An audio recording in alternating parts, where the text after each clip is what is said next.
Hello and welcome to the Answer is Yes podcast. And if you only were here with me now, you would realize that we're in another great place in the Valle De Guadalupe. We're outside of Deckman's restaurant, and I'm sitting here with Drew Deckman. Hey, Jim. How you doing today? I'm doing even better now since I arrived. You've already poured me a glass of wine. Your servers came out. We're set up. The view's perfect, and I can smell the food. Outstanding. And it's a gorgeous day in the valley for sure.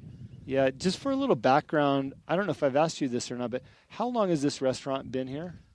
Next month, July 2018, we celebrate 6 years. Wow. You know, I started hearing about your place from Matt Martelli with Mad Media, and he was promoting it through his efforts or just coming down here. Who knows? Matt's always all over the place. And I'd see your face and his posts and stuff like that. I thought, yeah, I'm going to have to get there one day. But he didn't put a lot of importance on it, and I'm sorry that I didn't. Because now I'm playing catch up. That's all right. Welcome home. Yeah, thank you.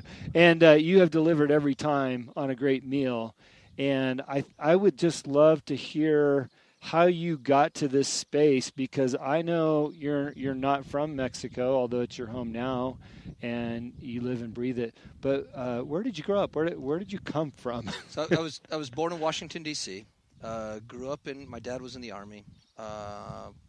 Grew up in Georgia.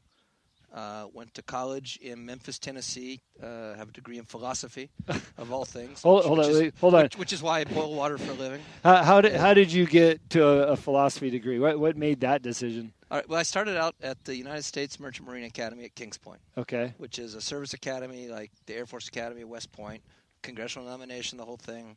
It took me about a year to figure out that I wasn't built for the military, and the military wasn't built for me.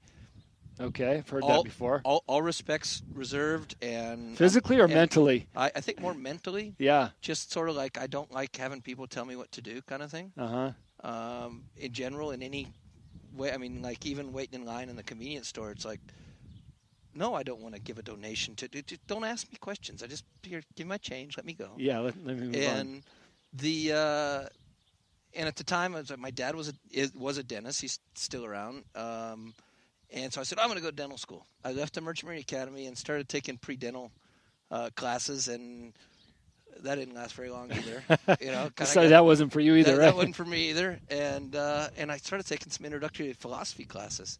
And for me, the philosophy part was really interesting because it's everyday life. Yeah. And at the same time, I was seeing so many colleagues that were going to school to get a job as opposed to get an education. Mm-hmm.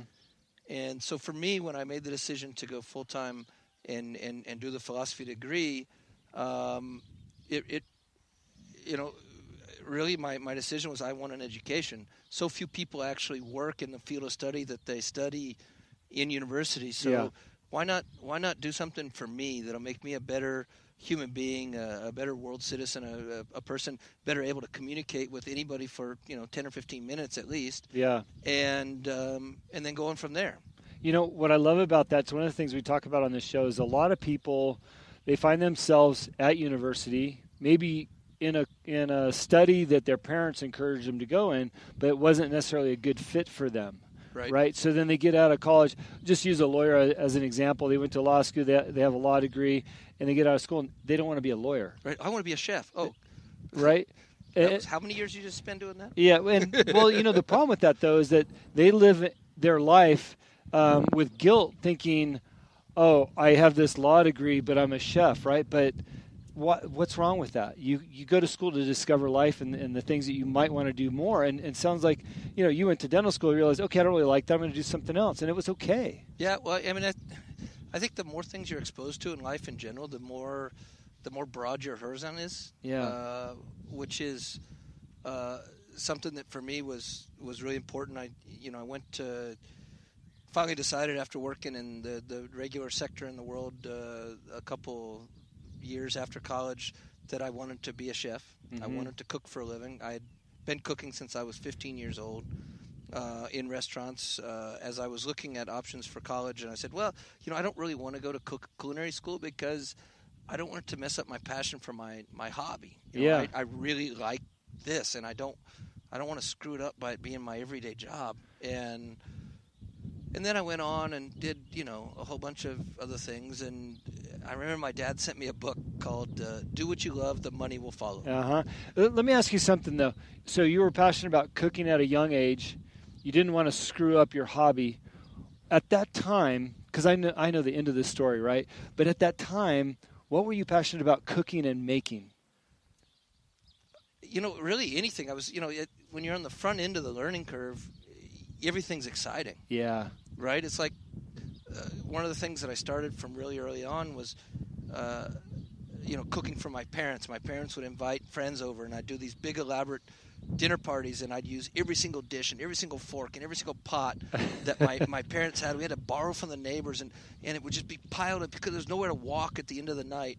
And now when I cook, it's, we finish the meal, and it doesn't even look like we did anything. Yeah, clean as you go. Right? But there's always like, well, what are we going to eat? I said, I don't know. Let's go to the store. Yeah.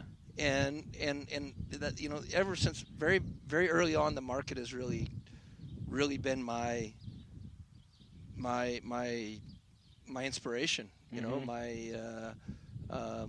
I'm looking for the word, and I'll remember it in about 5 minutes, and I'll come back to it. Well, I'll tell you why the word's coming back to you. I get that too, by the way. Memory fade after 50. I'm not a chef, but I did spend several years as an executive chef of a ski resort, and people always ask me, well, where'd you learn how to cook? I literally, when I was 8 years old, cooked everything on the Bisquick box. Oh, right on. There's like 8 recipes on there. I cooked everything on it like twice. Yeah, cool. And I fell in love with it. I'm sure you get some sort of a diploma for that. Maybe you? I should call him, right? So okay, well, so the store was your inspiration at an early age. So you moved on in life onto a career doing what? Well, my first job out of college. First of all, when I graduated from college, I wanted to be a baseball umpire. I was going to go to umpire school. I wanted to be a professional umpire. That's what I was going to do. I was going to work in baseball. Well, I didn't do that. And then my dad sent me this book, like I said, and I didn't really think much about it, and woke up like 6 months later and I said, I want to cook for a living. Woke up. I was living in North Dakota, of all places. Not real sure how I got there. And that's another show, right? It's another show completely. And I moved back home to Atlanta and started cooking for the first time every day of my life professionally. That was 1993.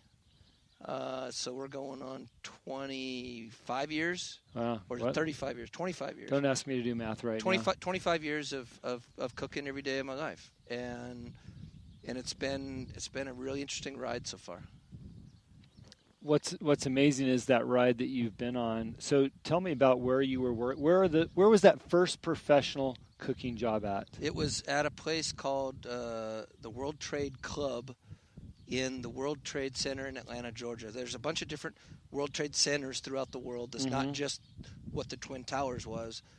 It's a Center for International Commerce, and there was a private club in this space, and I got a job there, and I worked there for, I don't know, a year and a half, and my parents had a friend who had a hotel in Germany and also had businesses in our town in Georgia, and he said, why don't you come, you can come work at my hotel for 6 months. I'll employ you as an employee in my business in the United States, and you just come as basically on consultant paperwork. And so I thought I was going to Europe for 6 months, and I ended up staying 10 years. Oh my gosh! And ended up cooking in France, Switzerland, and Germany.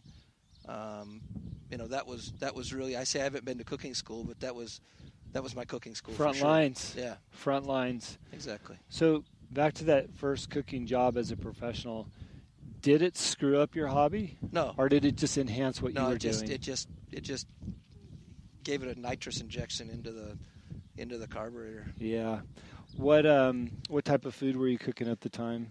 God, I don't even remember. It was a long time ago. A long time ago. I mean, the chef was he was from Thailand, had been living in the United States for 15, 20 years. His name was Kring Krai Nagampun. And I think my job ended up being, at the end, was translating Kring Krai's English into English for everybody else who was there. And it for some reason I understood what he said, and nobody else, either they wanted to just be stubborn and not understand what he was saying, but I was working with him every day all the time, and so I would translate his Thai accented English into Southern drawl, I guess. Yeah. And so within a year and a half, I went from sort of being an apprentice to actually I was the sous chef. It was by attrition mainly. They couldn't find anybody else, and well, this person leaves and this person leaves. So what's that guy? Oh, make him sous chef. And so by the time I left, I was writing the menus, and at the time, you're in cookbooks and you're in shows, and this is a little bit before internet use was like an everyday thing. Yeah.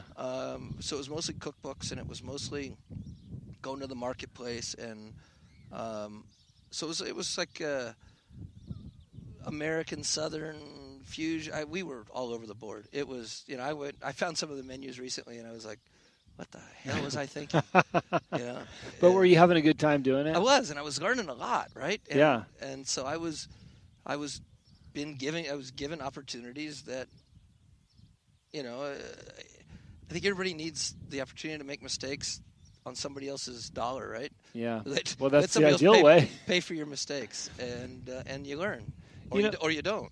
There's a pretty decent food scene in Atlanta as well, right? I mean, I've been there it is. Times. I've been gone for so long, I couldn't tell you the name of one restaurant that's there. I haven't been back to Atlanta, and my folks have moved away. My sisters, we don't have any family there. I haven't been back in 20 years. Yeah.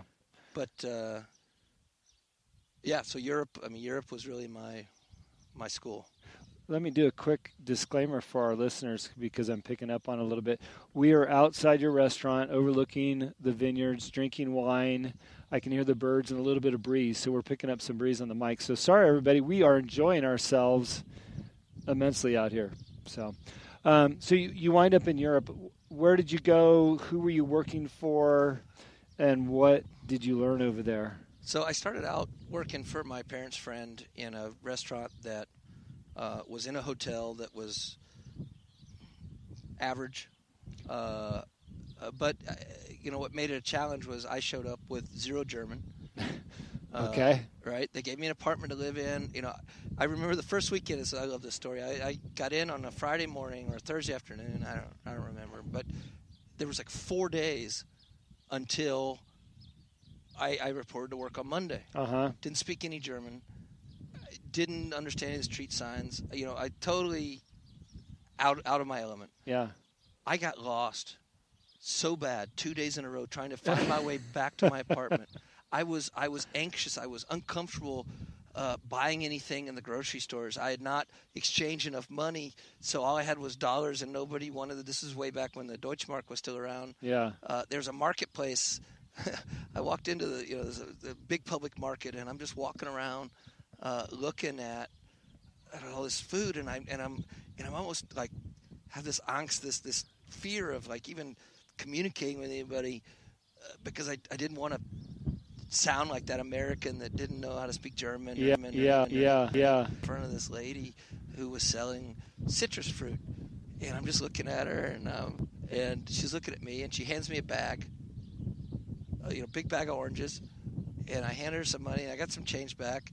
We didn't say a word to each other, and that's all I ate all weekend was oranges, and it was humorous. Yeah. And then as time went on, and you look back on things like that, and you go, all right, well, now I can arguably speak German, English, French used to be fluent, and now Spanish is definitely fluent. Yeah. But at the time, it just seemed so like this mountain that you almost, what's the proverb? As you approach the mountain from afar, it looks uncircumable. It's huge. And as you get closer and closer and closer, you realize that the slopes, aren't near as steep, and they're much easier to manage. And once you're actually on the mountain, you figure out, oh wow, I'm like all the way sort of up here, and I didn't even notice the change because once you get there, the change in elevation is so slight. Maybe the very end is steep, but to get to a certain point, it's just 1 foot in front of the other. Yeah, it's gradual. And so that was a big part of sort of the learning process for me was, once you learn how to learn another language, once you learn how to assimilate yourself into a new culture, the second time you do it, it's easier because now you sort of learned how to learn. Yeah. As opposed, learning German doesn't really help you learn French, but it helps you learn to learn.